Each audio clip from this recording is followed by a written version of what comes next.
O dia do arrebatamento. Então aparecerá no céu um sinal do Filho do Homem, e todas as tribos da terra se lamentarão, e verão o Filho do Homem, vindo sobre as nuvens do céu, com poder e grande glória. E ele enviará os seus anjos com rijo clamor de trombeta, os quais ajuntarão os seus escolhidos desde os quatro ventos, de uma a outra extremidade dos céus. O dia do arrebatamento, como é conhecido atualmente, no passado era conhecido como o dia do Senhor. Os israelitas esperavam muito por esse dia, pois seria o dia da vinda de Deus à terra, para reinar com seu povo sobre todas as nações. Esse é o dia do cumprimento da promessa, o qual Deus reunirá todos os israelitas dos quatro cantos da terra, e os libertará das mãos de todos os seus inimigos, e com eles Deus habitará para sempre. É um dia conhecido também como o dia da colheita de Deus, pois nesse dia Deus separará o joio do trigo, e lançará o trigo no seu celeiro, e queimará o joio no fogo que nunca se apaga. Os israelitas esperavam nesse dia a vinda do Deus Todo-Poderoso, porém Deus tinha outros planos para a humanidade, e então Deus primeiramente enviou seu Filho para que ele preparasse a terra, para que Deus a pudesse recebê-la. Então a profecia do dia do Senhor foi dividida em duas etapas conforme explica a profecia de Daniel capítulo 9. Na primeira etapa viria o Messias para dar fim aos pecados e expiar a iniquidade da terra. Foi isso que Cristo fez ao morrer na cruz. Os israelitas esperavam Deus descer dos céus, porém veio Cristo para cumprir essa profecia de Daniel 9, entre outras citadas na Bíblia. Por isso muitos judeus não creem em Cristo, pois Cristo não cumpriu todas as profecias citadas na Bíblia de uma única vez. Muitos judeus não compreenderam as profecias dadas aos profetas, e não reconheceram que elas se cumpririam em duas etapas. Esse foi o erro de muitos judeus da época de Cristo, pois não compreenderam as profecias de Daniel, as quais explicam com muita clareza que o Messias viria primeiro para purificar a terra, e só depois Deus viria para estabelecer o seu reino na terra. Inclusive no livro de Daniel foi dada uma data exata para a vinda do Messias à terra para expiar a iniquidade e dar fim aos pecados. Mesmo assim muitos judeus não creram nele. A segunda etapa do dia do Senhor, ou seja, do dia da vinda de Cristo, é conhecida por nós como o dia do arrebatamento, pois será nesse dia que Cristo levará os seus escolhidos para com ele habitar. O dia do arrebatamento será o dia do cumprimento das demais profecias, as quais o Messias não cumpriu na primeira etapa. Que profecias são essas? São as profecias que falam da vinda de Deus à terra para reinar com seu povo escolhido. Isaías é o profeta que mais falou sobre esse dia. No livro de Isaías vemos diversas profecias falando que no dia do Senhor Israel será castigada, porém depois Deus lhes abençoará, e ali Deus estabelecerá sua morada, no Monte Sião. Os judeus de hoje que não creem em Cristo como Filho de Deus, e não esperam a volta de Cristo, ainda esperam a vinda de Deus para reinar com eles. Mas esse reinado não vai acontecer da forma que esses judeus têm pensado. As profecias são muito claras, e os judeus têm sido ignorantes quanto às profecias, conforme diz no livro de Isaías capítulo 29 versos 11 e 12. Por isso toda a visão vos é como as palavras de um livro selado que se dá ao que sabe ler, dizendo, lê isto, peço-te, e ele dirá, não posso, porque está selado. Ou dá-se o livro ao que não sabe ler, dizendo, lê isto, peço-te, e ele dirá, não sei ler. Para os judeus que ainda esperam a vinda de Deus, as profecias estão seladas, e por isso eles não conseguem compreendê-las. Tanto a primeira etapa, quanto a segunda etapa do dia do Senhor, foi e será cumprida por Cristo, o Filho do Homem. Cristo é o Verbo, e o Verbo é Deus. Ou seja, Deus está cumprindo as profecias por meio do Filho do Homem, que é a própria encarnação de Deus. E por esse motivo os judeus não estão enxergando o cumprimento dessas profecias. O dia do arrebatamento será o dia em que Deus novamente virá na forma humana, isto é, em Cristo, para reinar por 1000 anos sobre toda a terra juntamente com seu povo escolhido. Olha que interessante.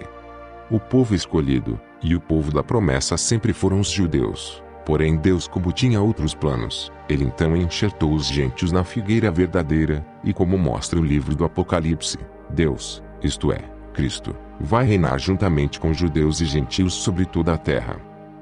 A promessa não se cumprirá apenas com os israelitas, mas também com todos os gentios mortos durante a grande tribulação, pois eles são as primícias das bodas do Cordeiro.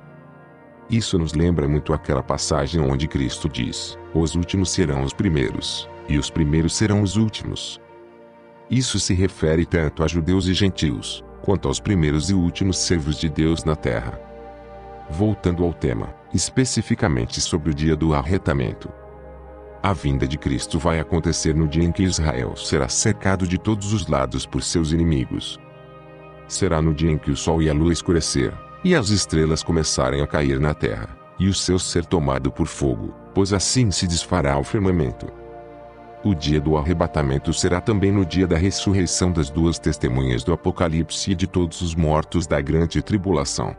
Lembrando que estamos falando da ressurreição apenas de pessoas salvas, pois elas serão ressuscitadas para reinarem com Cristo. Quando a besta invadir Israel, e o anticristo proclamar ser Deus, e estabelecer a sua marca sobre os seus seguidores, ele então matará as duas testemunhas citadas em Apocalipse 11. Após a morte desses dois profetas, o anticristo será reconhecido por muitos como o Salvador da terra, pois terá matado os profetas que atormentavam a terra com diversos tipos de pragas.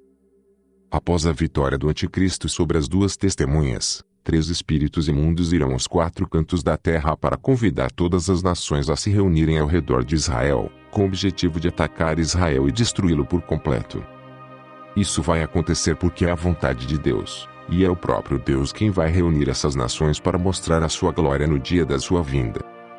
Esse é definitivamente o dia do arrebatamento, pois será esse o dia da volta de Cristo.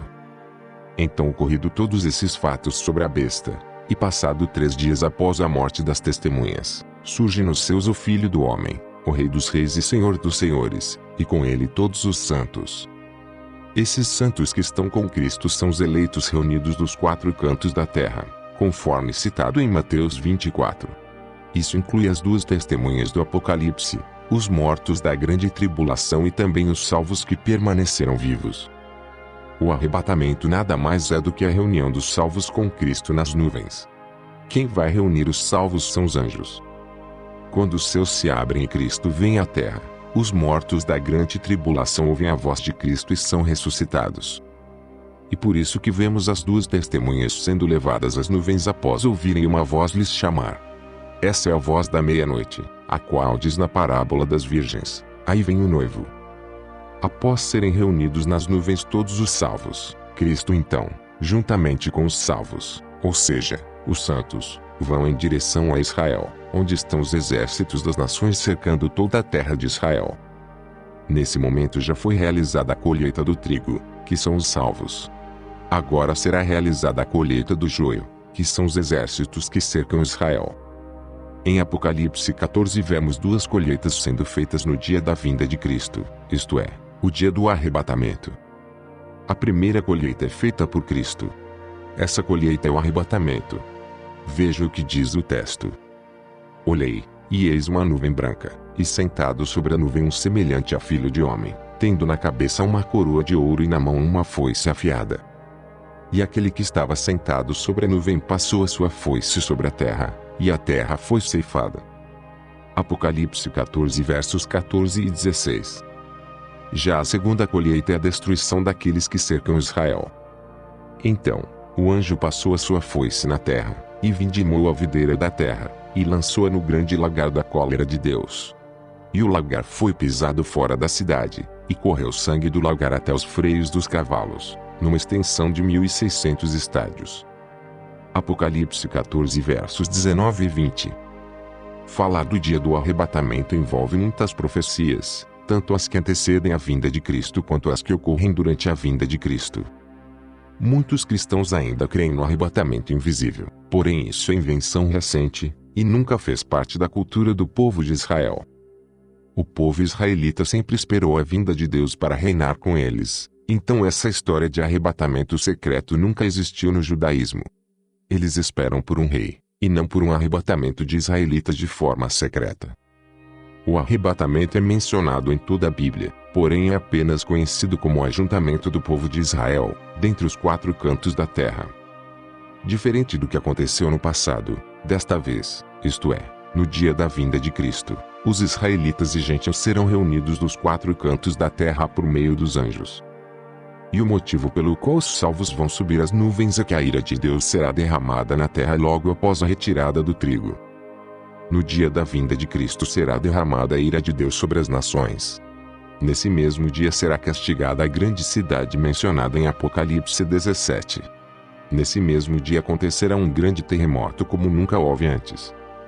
Por Deus castigar a terra de várias formas, Cristo então envia os seus anjos para reunir os seus eleitos, pois eles não sofreram o castigo de Deus. Os eleitos são arrebatados até as nuvens, lá se encontram com Cristo. A ira de Deus então cai sobre os que têm a marca da besta, e Cristo destrói a besta e lança-lhe o anticristo no lago de fogo. E então chega o momento de julgar os santos que vão reinar com Cristo por 1000 anos. Resumindo então, o dia do Senhor, o dia da vinda de Cristo, o dia da colheita, ou o dia do arrebatamento, será o dia em que Cristo virá e destruirá a besta e o falso profeta. Esse dia só acontecerá quando as nações estiverem reunidas ao redor de Israel, e também somente após a morte das duas testemunhas, e também somente após o sol e a lua se apagarem, e as estrelas caírem na terra. Esse dia também não virá antes do anticristo invadir Israel e se proclamar Deus. E também não virá antes do rio Eufrates secar, pois é quando o rio seca que as nações são reunidas no lagar da ira de Deus, ou seja, ao redor de Israel. O arrebatamento, isto é, o rapto de pessoas até as nuvens, nada mais é do que a proteção de Deus para os salvos, para que a ira de Deus não caia sobre eles. E também nada mais é do que o transporte dos salvos de toda a terra até a terra de Israel, para lá reinarem com Cristo por 1000 anos. As nuvens será apenas um meio de transporte para os salvos chegarem à terra de Israel. Arrebatamento secreto, invisível, em 2 etapas, ou antes da grande tribulação é doutrina de Satanás. É uma grande mentira,